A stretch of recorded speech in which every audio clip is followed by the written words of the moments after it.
মাননীয় স্পিকার, আপনার মাধ্যমে মাননীয় মন্ত্রীর কাছে আমার প্রশ্ন। ব্রাহ্মণবাড়িয়া ২ তথা সরাইল, আশুগঞ্জ এবং বিজয়নগরের একাংশ। মাননীয় স্পিকার, এখানে দুটো ইউনিয়ন আছে, পাকশিমুল এবং ওরাইল। এই দুটো ইউনিয়নের ভেতরে যেই গ্রামগুলো, সেখানে যাবার জন্য কোনো রাস্তা নেই। মাননীয় স্পিকার, আমাদেরকে নৌকা করে যেতে হয় এবং তারপরে মোটরসাইকেল ছাড়া সেখানে চলাচলের আর কোনো উপায় নাই। আপনার মাধ্যমে মাননীয় মন্ত্রীর কাছে আমার প্রশ্ন, ব্রাহ্মণবাড়িয়া ২ এর এই রাস্তা উন্নয়নে এবং যোগাযোগ ব্যবস্থা কিছুটা উন্নয়নে আমাদের নেক্সট পদক্ষেপ কি হবে? ধন্যবাদ মাননীয় স্পিকার। ধন্যবাদ মাননীয় সদস্য। আমরা কলিগ ছিলাম, এখনো আছি, আমরা একসাথে কাজ করব মহান জাতীয় সংসদকে প্রাণবন্ত করার জন্য। মাননীয় মন্ত্রী। মাননীয় স্পিকার, আপনাকে ধন্যবাদ।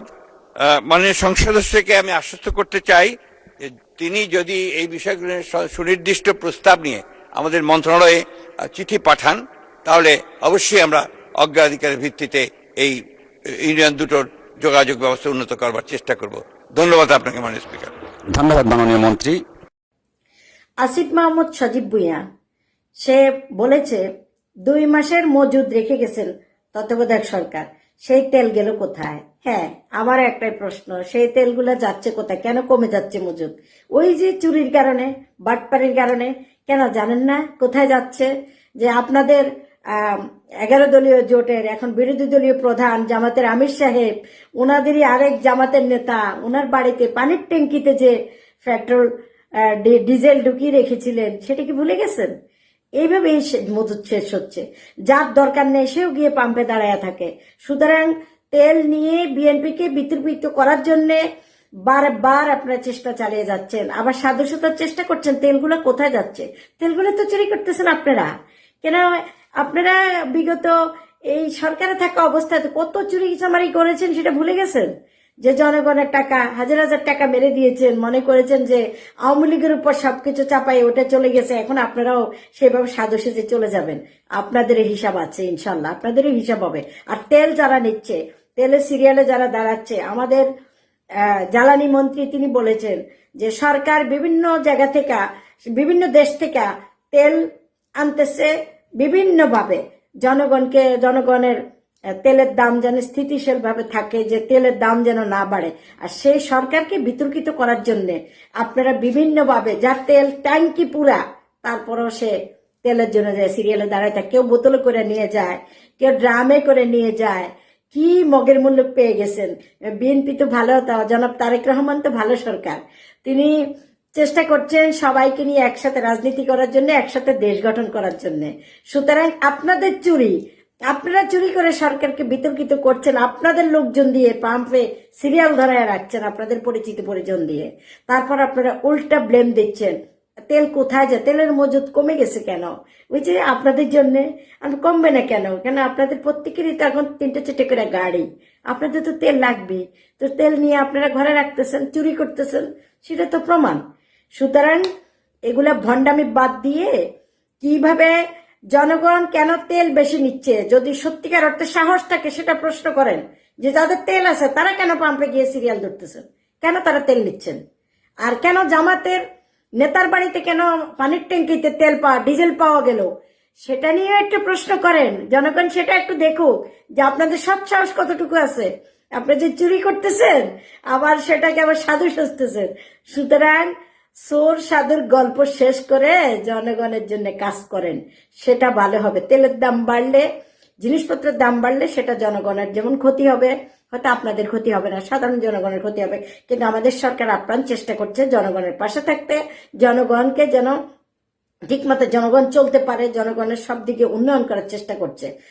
জনগণ সরকারকে সহযোগিতা করেন, সবকিছু ইনশাল্লাহ ভালোভাবে চলবে যদি মনটা পরিষ্কার করে রাখেন। ধন্যবাদ। আমার কাছে দেন তো, আমার কাছে দেন। শুরু করি ভাই। আসসালামু আলাইকুম ওয়া রাহমাতুল্লাহ। সাংবাদিক বন্ধুগণ, আজকে নবগঠিত এই জাতীয় সংসদের তৃতীয় কার্য দিবস ছিল। এর আগে 12 এবং 15 তারিখে আমরা বসেছিলাম, আর এবার এসে আমরা বসলাম আজকের এই দিনে। আপনারা জানেন যে 15 তারিখ আমরা যখন বের হয়ে যাই তখন আপনাদের কাছে আমরা বলেছিলাম জুলাই সনদ, সংস্কার প্রস্তাব এবং গণভোট এইটা নিয়ে সরকার উপেক্ষার নীতি অবলম্বন করছে। আমরা 70% মানুষের গণভোটকে আমরা অস্বীকার করতে পারি না, অগ্রাহ্য করতে পারি না। নির্বাচনের আগে জনগণের কাছে আমরা কথা দিয়েছি, জনগণকে আহ্বান জানিয়েছি, জনগণ সাড়া দিয়েছে। আমরা সেদিন পয়েন্ট অফ অর্ডারের বিষয়টা উত্থাপন করলে মাননীয় স্পিকার বলেছিলেন যথারীতি নোটিশ সার্ভ করার জন্য। আজকে আমরা সেইভাবেই নোটিশ দিয়েছিলাম এবং নোটিশের উপরে আলোচনা শুরু হয়, নোটিশ পড়ে শোনানো হয়। তারপরে অনেক বাধা এসেছে, আপনারা হয়তো দেখেছেন, স্বাভাবিকভাবে না দেখার কথা না, দফায় দফায় বাধা এসেছে। সকল বাধা উপেক্ষা করে শেষ পর্যন্ত স্পিকার মহোদয় রুলিং দিয়েছেন যে এটা আগামী 31 তারিখ 2 ঘন্টা এটার উপরে আলোচনা হবে। এরপরে আলোচনায় কি হয় আমরা দেখবো ইনশাল্লাহ। তবে আমরা আশা করব যে এখানে সরকারি দল তারা আমাদেরকে সহযোগিতা করবেন। আমরা সকলেই অঙ্গীকারবদ্ধ ছিলাম যে অর্ডারে জাতীয় সংসদের নির্বাচন হয়েছে সেই একই অর্ডারে গণভোটও অনুষ্ঠিত হয়েছে। একটা জায়েজ আর একটা না জায়েজ এটা হতে পারে না। জুল হারাম আর গুস্ত হালাল এটা হওয়ার কোনো প্রশ্নই ওঠে না। যদি নাজাইজ হয় দুইটাই নাজাইজ হয়ে যাবে। এই সংসদ স্বাভাবিকভাবে গঠিত হয়নি, একটা বিশেষ প্রেক্ষাপটে অনেক ত্যাগ এবং কুরবানি, অনেক রক্তের উপর এই সংসদ গঠিত হয়েছে। তো আমরা এখন অপেক্ষায় আছি, 31 তারিখ আলোচনা হবে, আলোচনায় আমরা অংশগ্রহণ করব।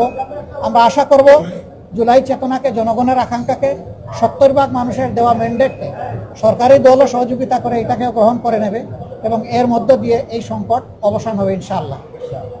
বিরোধী দলের নেতা, এর আগে স্পিকার আপনাদেরকে বলেছিলেন নোটিশ দেওয়ার জন্য, আজকে আপনারা নোটিশ দিলেন, কিন্তু আমরা দেখছিলাম স্বরাষ্ট্রমন্ত্রী সহ সরকার দলের কিছু এমপি আপনাদেরকে বাধা দিচ্ছিল বিষয়টা নিয়ে। এটা হওয়ার কারণ কি? কারণ আপনারা তো নোটিশ দিলেন।